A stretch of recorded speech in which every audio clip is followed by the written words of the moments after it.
A human warrior risked his life to save the child of an alien vampire queen, but the reward was worth it. Cal was pretty sure this counted as a very stupid way to die. He crouched behind a chunk of blackened metal that used to be a drone, a smoking, slightly twitching thing that had nearly decapitated him 10 seconds ago, and peeked around the edge. A plasma bolt hissed past his face and vaporized the air 3 centimeters from his left eyebrow. He ducked back and muttered, "Okay, so, not a warm welcome." Grease's voice crackled through his earpiece, overly calm, which was usually a bad sign. "Statistically, you're doing better than expected. Most intruders don't make it past the perimeter moat. Did you see the teeth on those things? Elegant. Focus, Grease. Where's the entrance?" "I'd tell you, but I don't want to ruin the suspense." "Grease." "Fine. 2 meters northeast.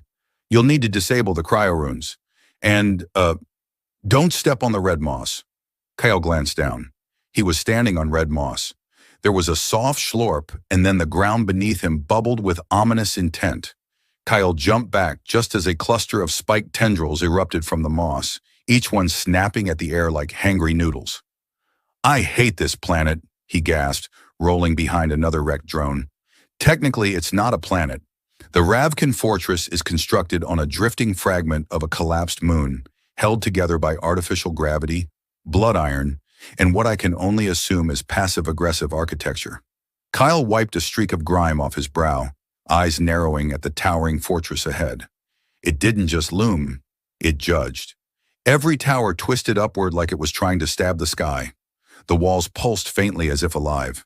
He wasn't sure if they were, but after the moss, he wasn't ruling anything out. He took a breath, exhaled slowly, and bolted. Plasma bolts rained behind him, slamming into the ground, the walls, and once, a poor, unsuspecting statue of what looked like a 3-eyed goat with wings.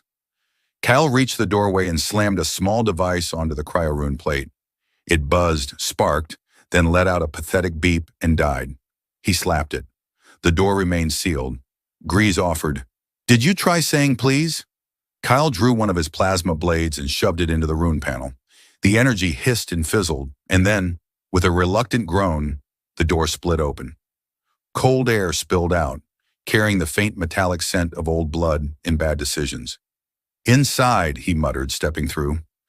The corridor was narrow and dimly lit, illuminated by veins of glowing red stone that pulsed with a rhythm disturbingly similar to a heartbeat. The walls were etched with alien script, Ravkan symbols that seemed to twitch if you stared too long. Cal kept moving, his footsteps echoing against the obsidian floor. His HUD pinged as Grease synced with the fortress's systems. "Got eyes inside. Good news.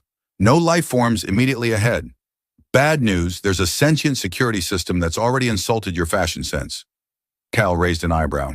What did it say? Quote, "Target wearing outdated tactical armor.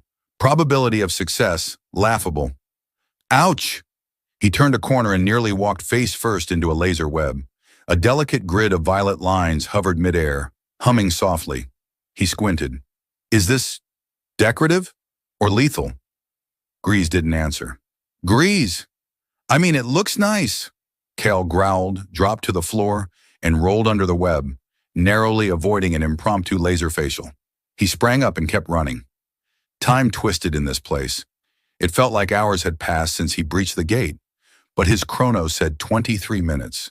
The air got colder the deeper he went, and the corridors became less fortress, more cathedral. Arched ceilings, murals of winged figures in battle, and floating orbs that whispered in a language he was fairly certain once made someone's brain explode. Finally, he reached the chamber, the one from his dreams. It was circular, lit from above by a shaft of red light that glowed like sunset bleeding through a wound.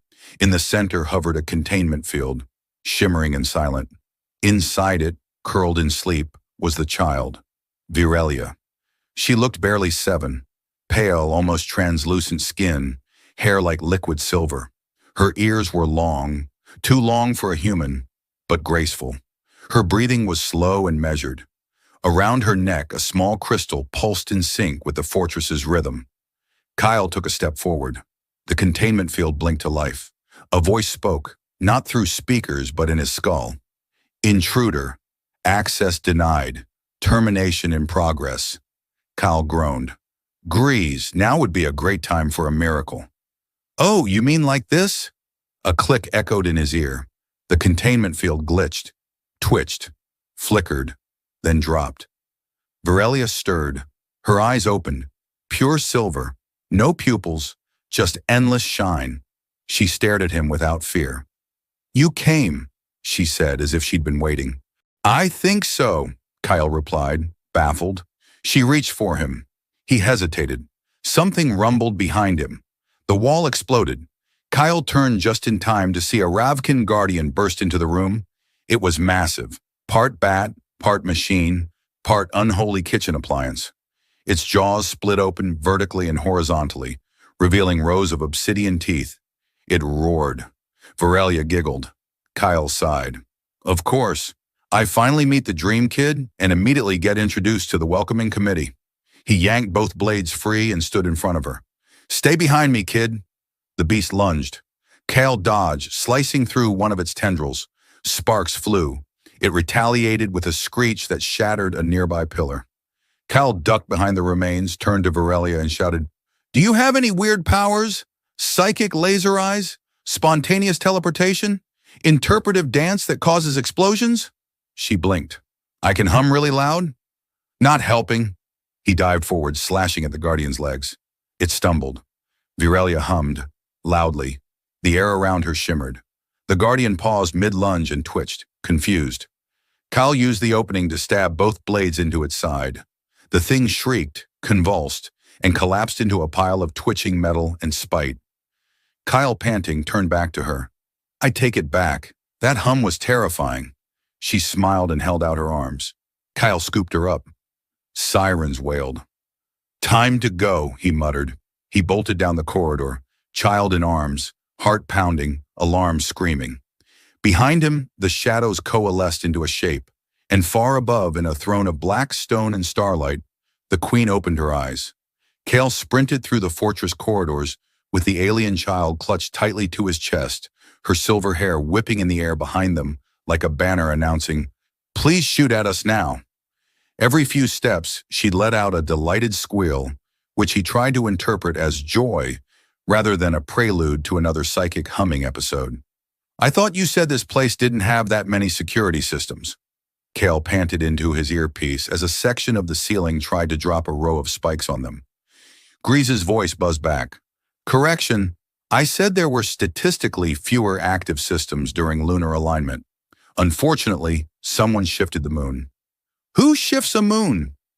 You'd be surprised how flexible celestial mechanics are when you've got a grudging gravity tech.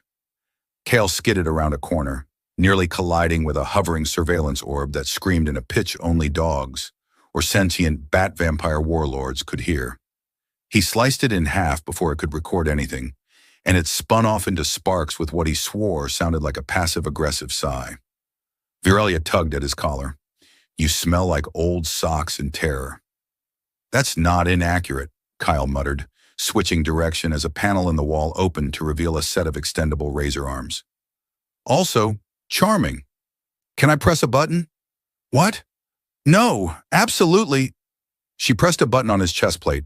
A hatch opened on his belt, releasing a small puff of purple gas that smelled like burnt cinnamon. He skidded to a halt. That was my emergency snack compartment, Virelia giggled. You keep snacks in your armor? I'm a professional, he said with a straight face, then spun around to decapitate a mechanical centipede trying to gnaw on his boot. Professionals are always prepared for low blood sugar. They burst through a set of doors that led into a vast chamber filled with floating platforms, each rotating slowly through the air in a pattern that looked like it had been designed by someone with a vendetta against physics. The path to the hangar was straight through, but only if you could do cartwheels while juggling explosives in zero gravity. Grease piped up, Chipper. Welcome to the transit chamber. You'll need to jump from platform to platform. Timing is everything. Also, some of them are illusions. Good luck. Grease. Yes? I will remove your voice chip with a spoon. I'd like to see you try. I have backups hidden in your socks. Kyle muttered something rude and stepped onto the nearest platform. It held. He took another step. This one shimmered and vanished beneath his boot. He fell with an undignified yelp, grabbing the edge of the real platform with one hand while holding Virelia aloft with the other. She laughed again, completely unbothered. This is fun. You need a better definition of fun. It took 10 agonizing minutes, 3 bruised ribs, and 1 humiliating slip that ended with Kyle hanging upside down from a handrail to finally cross the chamber. He landed hard on the final platform, Virelia still perched on his shoulder like a tiny royal gremlin, and hit the access panel for the next door. The door didn't open. Kyle stared at it. It stared back. I'm sensing a theme, he said flatly. The panel blinked and spoke in a bored, aristocratic voice. Identify yourself. Kyle rolled his eyes. Kyle Ardron, human, very tired. Authorization denied.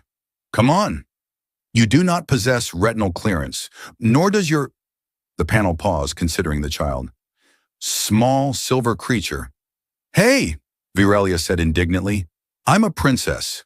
There was a long pause. Processing confirmed. Clearance granted. The door hissed open. Kale looked down at her. You couldn't have led with that? You didn't ask. I didn't think I had to ask if you were royalty. You were in a cage. I was grounded, she replied solemnly. For starting a gravity storm in the East Wing? Kale blinked. Wait, that was you. It was Tuesday. I was bored.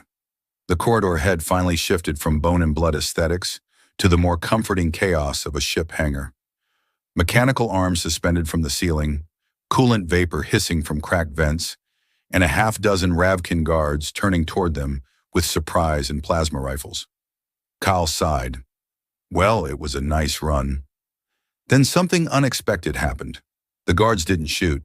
They stared at Virelia. One of them, a tall female with obsidian armor and a crest of horns, stepped forward and dropped to one knee. Your Highness, you are safe. Cal narrowed his eyes. Safe? Aren't you here to kill us? The guard looked at him like he'd offered her a soggy sandwich. Kill? We received no such order. We were told to await further command. From who? She tilted her head. The Queen. She has not spoken since the stasis field collapsed. She remains in the Hall of Stars, watching. Virelia's face turned serious, the weight of ancient knowledge settling over her young features. Mother is listening. Kale tried to figure out how that was somehow worse than her being actively enraged. All right, he said. So here's the plan. We get to my ship. We leave. No more corridors, no more traps, no more sentient moss, just space, snacks and quiet. Grease's voice chirped. About that, Kyle tensed. Grease, don't you dare. There's a small Ravkin fleet incoming, and by small, I mean 33 ships and at least 1 gravity cannon. ETA, 90 seconds. Kyle stared at the ceiling. I hate Tuesdays. The guard who'd spoken to Virelia stepped forward again. You must take her. Protect her. She is more than you know. The Queen knew this day would come. Oh, good, Kale said, scooping the child back into his arms and jogging toward Fortune's fluke. She knew. Everyone always knows. I'm the only one who keeps getting surprised. The ship powered on as they boarded, its engines whirring with a sound that was either readiness or indigestion. Grease was already integrating external data, grumbling about corrupted firewall etiquette and offensive search histories in the Ravkin database. Strap in, Cal called as the ship lifted. Grease, punch it. I don't care where, just away. As the hangar exploded behind them and the ship shot into space, Cal allowed himself a single breath of relief. Then Virelia looked at him and said, You're in so much trouble. Yeah, Cal said, slumping into his chair. You and me both, kid. Space, as it turned out, was less peaceful than Cal had hoped.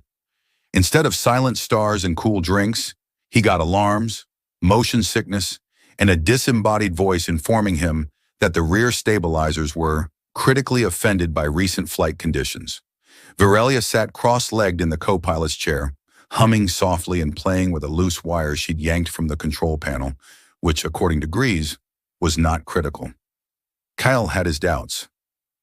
You're absolutely sure, Kale asked for the 4th time, that the glowing cable you're braiding like it's arts and crafts time isn't tied to the engine core? She didn't look up. Grease said it just controls internal lighting and mood settings. And you trust Grease? No, she said brightly, but I like chaos. Right. Forgot who I was dealing with. Cal ran a hand down his face and slumped back against the pilot's seat, eyes flicking to the stars streaking past. Remind me why I didn't just take a merc job on Calar Prime. Nice place. Beaches. No vampire fortresses. You dreamed about me, she said. Cal sighed. I walked into that one. Virelia swung her legs. Also, Calar Prime has jellyfish that eat bones. Fantastic. The ship lurched slightly, and Grease's voice crackled through the cockpit. Just a minor gravity echo. Residual effect from the jump. Kyle frowned. That's not supposed to happen, is it? Of course not. But you did punch through an ancient fortress, awaken a child with latent dimensional potential, and flee during a planetary eclipse. So, Tuesdays. Kel opened his mouth to respond but was cut off by an unexpected chime. Not the "we're being hunted" kind. More like a polite doorbell, which was somehow more unnerving. What is that? He asked warily. Grease paused. Someone's trying to hail us. In deep space? Yes. Who? Well, here's the thing, Grease began, with the tone of someone about to deliver very bad news as if it were a weather report. It's her. Kel's stomach did a very small, very specific flip. You're not being vague for effect, right? Nope. Confirmed. Queen Verastra, audio only. Signal contains encrypted emotion codes, so probably not a social call. Virelia perked up. Ooh, she's never called me during a chase before. Kyle jabbed the console. Fine, let's hear it. There was a crackle of static. Then a voice poured into the cockpit. Low, smooth, and undeniably ancient. Each word brushing Kale's ears like a silk glove dipped in blood. You are brave, little warrior, and foolish. The child you hold is not meant for your world. She belongs to mine. To me. Kyle cleared his throat. Yeah, see, I have a bit of a policy about returning royalty that almost got me vaporized. Something about not doing that. You misunderstand, the voice cooed. I am not angry. I am intrigued. You walked into my sanctuary alone. You survived, and you took what was most precious to me. That's either love or a death wish. Kale felt a cold shiver run down his spine. Well, I do make questionable life choices. Virelia leaned toward the mic. Hi, Mom. I made a humming explosion. A pause, then, I noticed. Cal cut the transmission. Grease, block all further incoming. Nope, Grease said. Too late. She tagged the ship, tracked our jump vector. She's not chasing us. She's inviting us. To dinner? To the edge of the void rift. Kyle blinked. Is that where you eat dinner? Only if you're made of shadow and self-loathing. The void rift wasn't on any map Kale trusted. That was because it moved.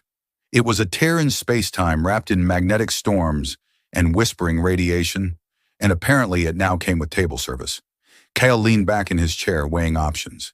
They could run again, but she'd follow. Hide, but she'd find them. Or, we go, he said finally. Virelia beamed. Yay! Let's define yay, Kyle muttered. Approaching the void rift was like sailing into a nightmare wrapped in silk. The stars bent as they neared, spirals of light pulled into long, distorted lines. The ship groaned as if it could feel the wrongness of the place, hull shivering against the laws of physics. In the center of it all was a station, ancient, regal, and unmistakably Ravkan. Not a trap, Kale thought, but not a trap either. They docked. Kyle stepped out first, blades sheathed but ready, eyes scanning the dim hall lit by drifting lanterns that whispered and flickered. Virelia followed, hopping with excitement, utterly immune to the tension. A figure waited at the end of the corridor. She was tall, clad in obsidian armor that shimmered like oil, her eyes glowing with silver fire. Long ears curled back from her head like delicate horns. And when she stepped forward, Kale felt his pulse forget its rhythm. Queen Verastra, he said, not sure if he was supposed to bow, kneel, or run. She smiled. You look smaller in person. I usually do. Her eyes drifted to her daughter. You're safe. Good. Virelia grinned. He saved me from the spiky moss and made a loud noise when he hit a pipe with his head. Verastra's smile widened just a fraction. A warrior and a fool. I get that a lot, Cal replied. She stepped closer and he tensed, but instead of an attack, she placed a hand on his chest. You answered a call that was never sent. You came for her and for me. Cal blinked. That's oddly romantic for someone who just threatened my atoms. I never threatened. I promised. She leaned in, her voice a whisper. You don't know what you've started, human, but I do. Kyle swallowed. Do I at least get dinner before the cryptic prophecy? You get purpose, she said, stepping back. And if you survive, something more. He was still processing that when Virelia tugged his arm. Can I keep him? Kyle stared at her. Verastra considered. We'll see. Kyle groaned. Why do I feel like that was the least terrifying part of today?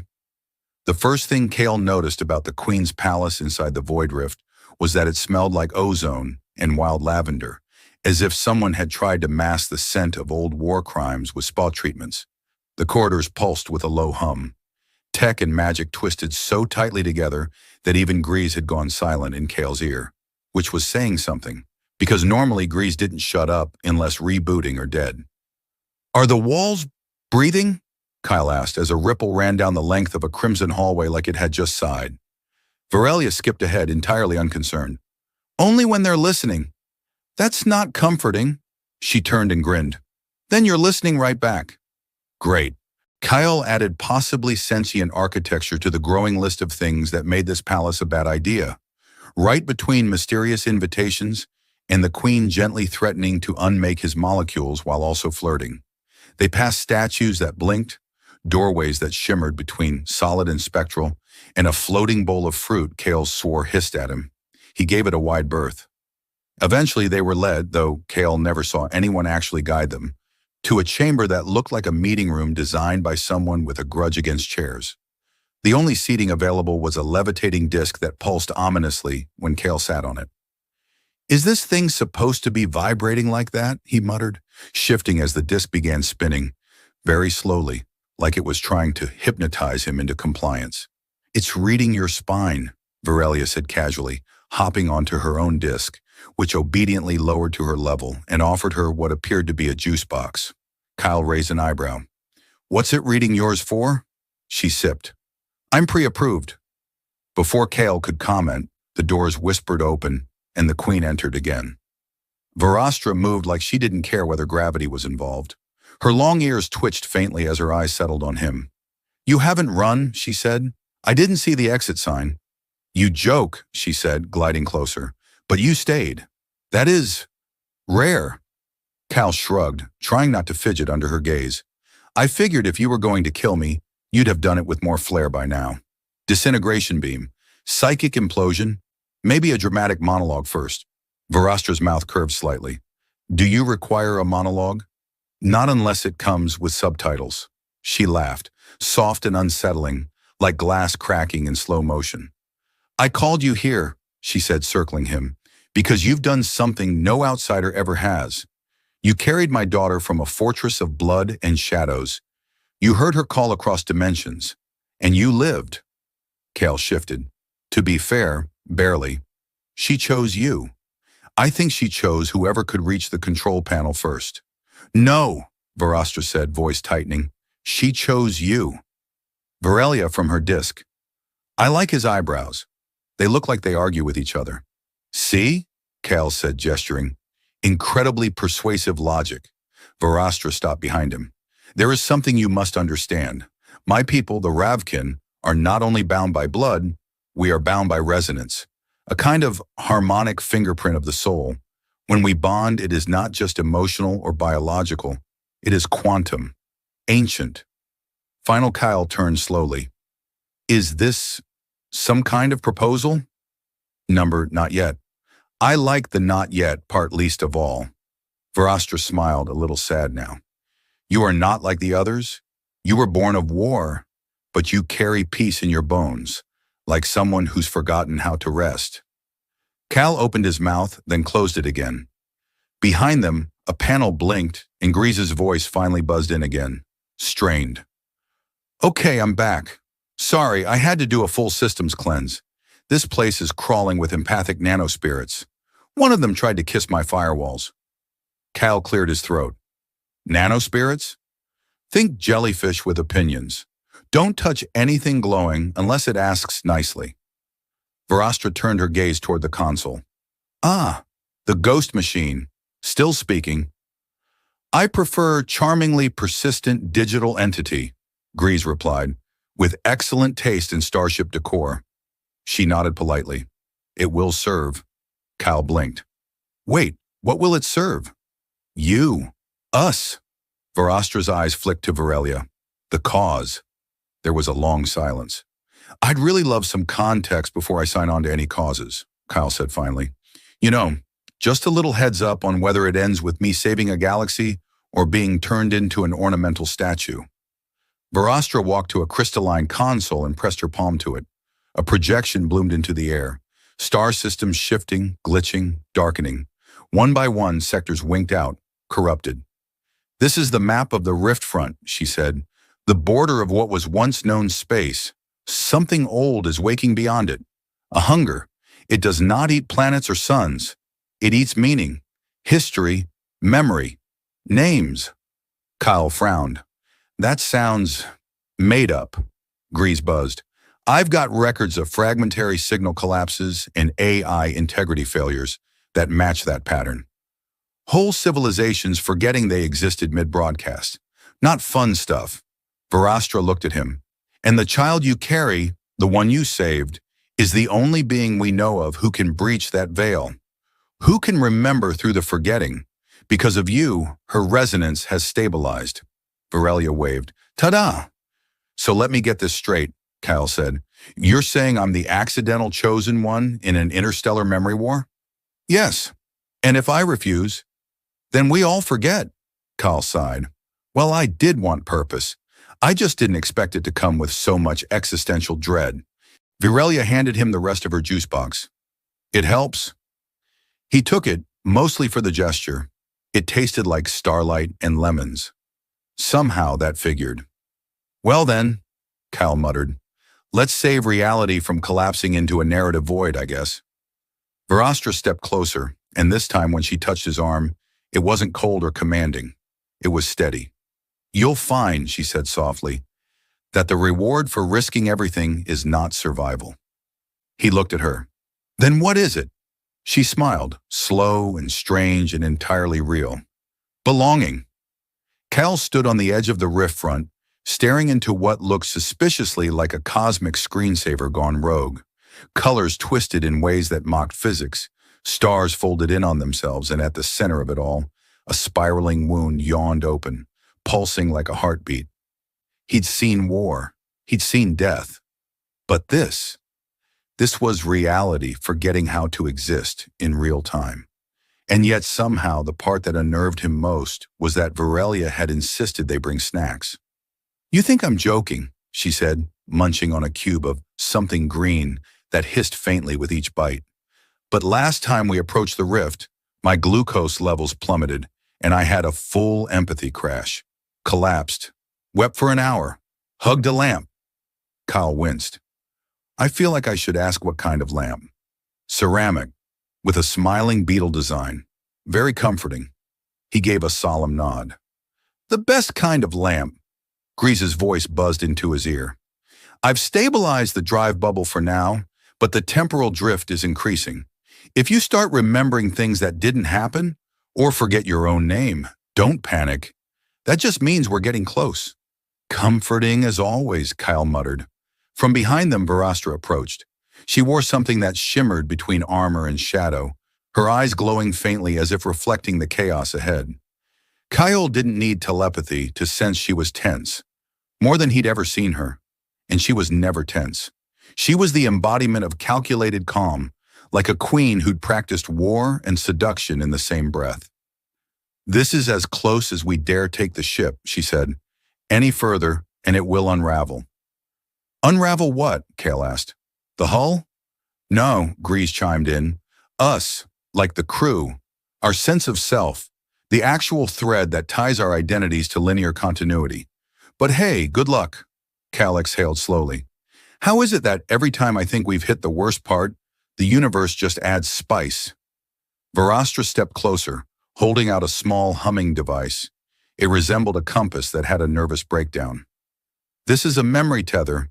It'll anchor you to me, to this timeline. Kyle took it. And what happens if it fails? She smiled. Then you become a myth, or a vegetable. It varies. Varelia leaned in and whispered, I once saw a guy come back thinking he was a song. Just the chorus. It wasn't a great song either. Cal stared at the device. Okay, cool. Love this. Definitely not sweating through my boots right now. He pocketed the tether, stepped forward toward the edge of the launch bay, and took one last look at the warping void. So I just walk into it. Varastra nodded. You'll find the fragment. It's calling to you. The resonance will guide you. And the child's the key? She already opened the door. Varelia still chewing. And I made balloon animals with the door guardian. Kyle blinked. What does that mean? Don't worry, he was friendly until he wasn't, but now he is again. Probably. Kyle decided that pressing further would only unravel whatever shred of confidence he had left. He stepped forward, tether warm against his chest, and felt the moment the rift swallowed him. There was no transition. One blink, and the universe changed. He stood on a flat plane of endless mirrors, each reflecting different versions of himself. Some bore scars he didn't remember. One wore Ravkin armor. Another was missing half his face but looked content. Kyle instinctively reached for his blades, only to find one missing and the other turned to glass. Oh, come on, he muttered. A sound echoed across the mirrors. A laugh, low and familiar. Kyle turned slowly.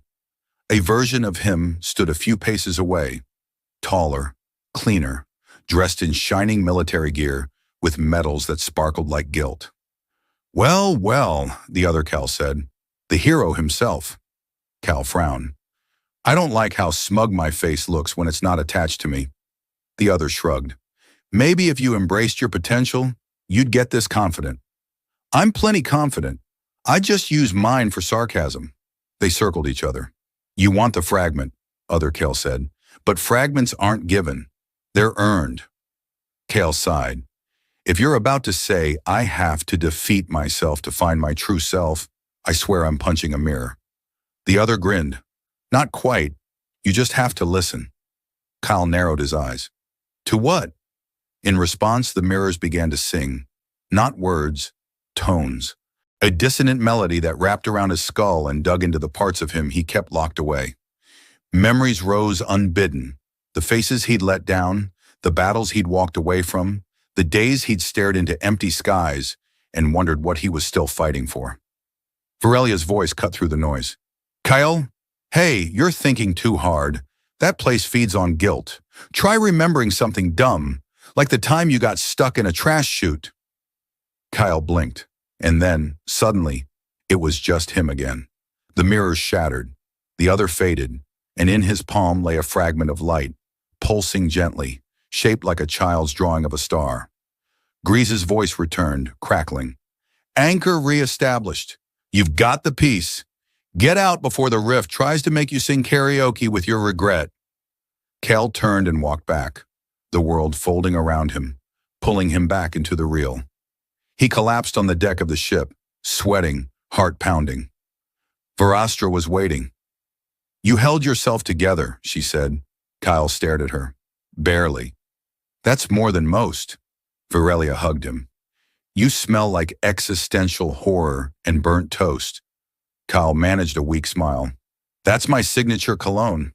Varastra knelt beside him. One fragment down. 4 to go. He groaned. Do I at least get a snack before the next cosmic trauma? She reached into a pocket and handed him a second juice box. You've earned it. Kyle's left eye was twitching, and it wasn't because of space parasites this time. No, this was a psychological twitch, an existential one, brought on by the knowledge that he was about to walk into a sun, not metaphorically, not dramatically, literally. Walk into a star. I just want to take a moment, he said, adjusting the haptic regulator on his arm, to point out that I never trained for stellar insertion. My combat instructor was very clear. He said, Kyle, if you ever find yourself walking into a sun, something has gone terribly wrong. Technically, Grease buzzed from the ship's neural relay, you're walking into the eye of a collapsed hypergiant nested inside a quantum fold. So not a sun. More like a bad idea wearing star makeup. Much better, Kyle said. Now I feel reassured. Virelia floated by upside down, piloting her small anti-grav disc as if it were a bored sea turtle. She was wearing sunglasses shaped like two screaming suns. Don't worry, Kyle. I've been into hot stars before. He raised a brow. That sounds like the start of a terrible romance novel. Chapter 1, she said in a deep voice. The heat was unbearable, but so was his smoldering gaze. Kyle groaned and tugged his suit tighter around the joints. This is how we die. Joking into oblivion. No, Verostra said, stepping into the chamber with her usual quiet gravity. This is how we live. When facing entropy, humor is a protest. Laughter is defiance. Kyle blinked. Did you just quote a Ravkin war poet? She raised a brow. Number that was from the back of a cereal box I read on Andrella 7. Of course it was. The ship's loading bay doors peeled open, revealing the heartfold, an astral phenomenon that looked less like a star and more like the galaxy had spilled its glitter drawer. Spirals of molten energy and fractured matter curved inward to an impossible point, and in the center floated a temple, or maybe a throne, or possibly a very judgmental space rock. It's the archive, Verostra said. A fragment is kept within, guarded. By what? Kyle asked. Memory made flesh. He squinted. Do you ever just say lasers like normal people? No. They moved together, their suits forming a localized time dampener field that let them navigate the fold without turning into retroactively unborn infants. Cale decided not to think too hard about how that worked. The last time he asked Grease about time fields, he'd hallucinated his own birth and punched a chair. The surface of the archive was made of obsidian glass, reflecting stars that weren't there. As Cale stepped forward, one of the reflections moved without him. He froze. Is it supposed to do that? He whispered. No, Virelia said, but I'm sure it has its reasons. The reflections twisted, forming images. His crew from the Red Nadir, all standing around a fire, laughing. A memory, real, sharp, except he'd never been there. He blinked. Verostra placed a hand on his shoulder. This place reads your could-have-beens. It tempts. It tears. I already have enough regrets, Kyle muttered. The glass cracked under his next step, not breaking, just shifting, as if it approved. Then it emerged. Tall, humanoid, but built from starlight and unfinished thoughts, the creature shimmered with every step. It had no face, only a mirrored void, and Cale saw himself in it. Dozens of versions of himself, each flickering through decisions he'd never made. Behold, it intoned, voice like an echo that hadn't decided where it was going. The night of potential. Cale looked behind him.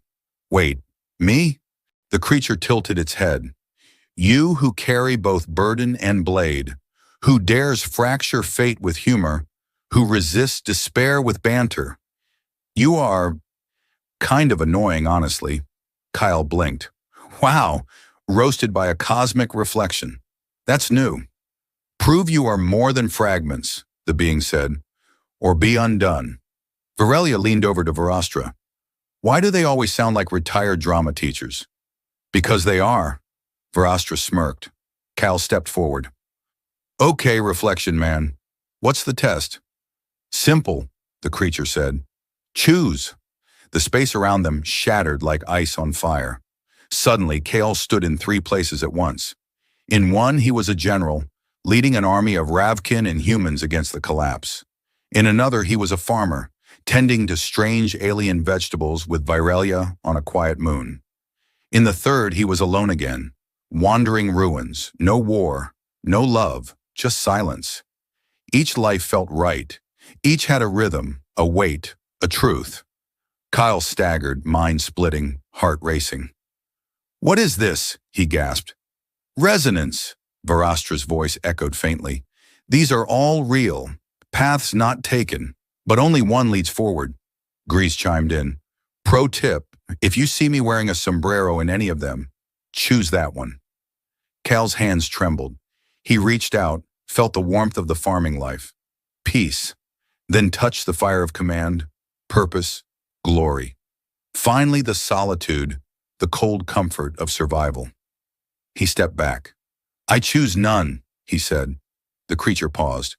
Explain. Cal straightened. Those aren't my choices. Not anymore. I'm not here to escape or dominate or disappear. I'm here because a child called me, because someone believed I was worth risking it all. That's my truth. The creature flickered. You refuse to be defined. I already am, Cal said, by the people I protect. There was silence. Then the light dimmed, the reflections faded, and in the creature's chest a new fragment pulsed, brighter than before. It extended its hand, and Cal took it. Continue, it whispered, and do not forget the sombrero. Cal blinked. Did that thing just joke? Maybe it's learning, Virelia said. They returned to the ship in silence, the second fragment secured. Cal sat back in the medbay, sipping nutrient paste. I hate memory tests, he muttered. Verastra sat beside him. You passed. I winged it. That's all life ever is. Kyle closed his eyes and faintly smiled. Kyle awoke to the sound of someone humming off key and the unmistakable scent of sizzling ion bacon. His eyelids lifted slowly. The ceiling above him was no longer flickering with dimensional distortion, which was an improvement. The medbay felt calm, almost normal, if you ignored the soft chittering of Virelia's pet mimic rat chewing through what may or may not have been Grease's favorite calibrator. He sat up. The scars along his shoulder, glowing faintly from the last encounter with the Echo Core, had faded to a soft shimmer. A good sign, probably.